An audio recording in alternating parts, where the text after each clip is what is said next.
आज या ठिकाणी बेलापूरमध्ये मी आहे आणि मी इकडे मुंबईला चाललेलो असताना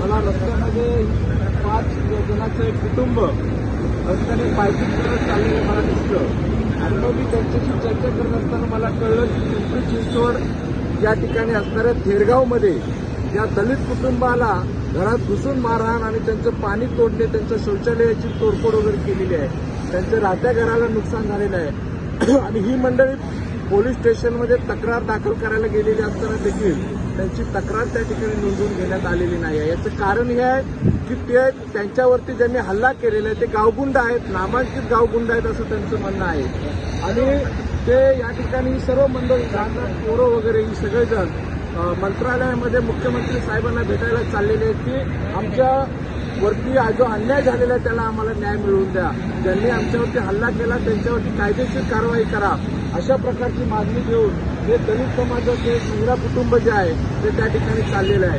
मुख्यमंत्री साहेबांना आणि इथल्या सर्व पत्रकारांना आणि सर्व मीडियाला माझी विनंती आहे की हे मंडळी त्या ठिकाणी चाललेले आहेत।